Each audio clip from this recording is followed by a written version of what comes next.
Ошто эгемендүүлүк күнүнө карата даярдык иштери кызуу жүрүүдө. Ага карата Кыргызстандын Булуң бурчунан 17 скульптордун башы бир айынчага чогулду. Алар тарыхтан калган элестер аттуу кароо сынактын негизинде тандалып алынып, 17 таш айкелди жасоого киришти.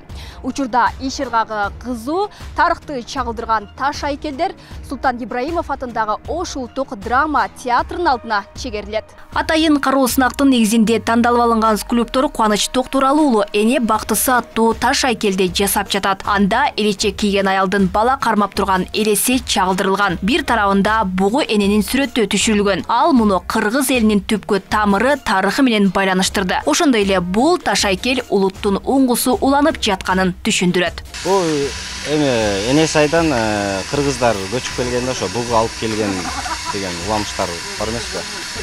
Ошол алып келип, анан ошол жерден кыргыздардын көбөйгөнү, кыргыздар ошо эне сайдан келип Кыргызстанга келип отурукташып, азыркы эгемендүүлүк күнүбүзгө келип, 32 жылдык деп атат го.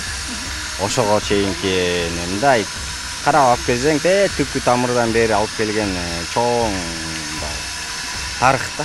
Жогорку чеберчилик менен иштеп жаткан айкелчилерге атайын таштар Өзгөн районунан алынып келинген. Анда жалпы 17 таш айкел жасалып жатат. Алардын ар бири кыргыз элинин тарыхын, мурасын, маданиятын чагылдырып турат. Тарыхты камтыган элестер аттуу таш айкелдер улуттук драма театрынын алдына орнотулат. 17 жумушта тарыхтын элестерин чагылдырган иштер бар. Мисалы Иркүн, 41-жылдык согуш темасын, жазма тарыхты чагылдырган, мисалы жазуунун тарыхтарын, Кыргызстанда дук бере турган чыгармалар бар, мисалы Кут, Келечек деген, Бийик чокулар деген, Эки күйүш деген ушундай жакшы эмгектер тандалып алынды деп ойлойм мен негизинен. Кудай буйрса 15-августта бүтөбүз деп турабыз.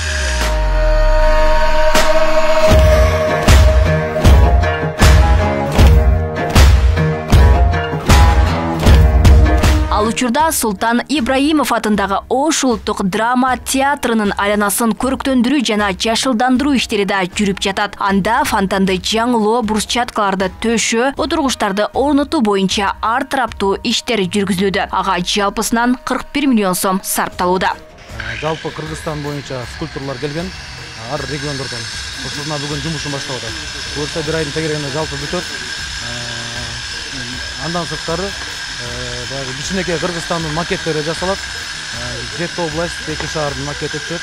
Алда ошол драма театрынын айланасына жасалат. Бүгүн театр 72-жылы курулуп башталып, 74-жылы ишке берилсе, ушул күнгө чейин оңдоп түзөө иштери сыртында болгон эмес. Бүгүнкү күндө жеке эле театр кызматкерлери үчүн эмес, шаар тургундары үчүн да аябай ыңгайлуу болуп түзүлүп атат. Менче ремонт иштери толук бүткөндөн кийин шаар тургундарынын деле мындай бир суктандырарлык болот деп ишенебиз. Биз кызматкерлерге деле аябай сонун көрүнүштөр болуп атат. Эске салсак, быйыл өлкөнүн эгемендүүлүгүнүн 32 жылдыгы Ош шаарында белгиленип, ага президент Садыр Жапаровдун катышуусу күтүлөт. Эгемендүүлүк менен бирге Насирдин Исановдун 80 жылдык мааракеси өткөрүлөт. Мындан улам калаада бир катар инфраструктуралык объектилер реконструкцияланууда. Ошондой эле жаңы курулуш иштери жүргүзүлүп жатат. Бул курулуштар эгемендүүлүк күнүнө чейин пайдаланууга берилиши керек. Алмагүл Эркебайкызы, Бектур Мойдунов, Ош ТВ.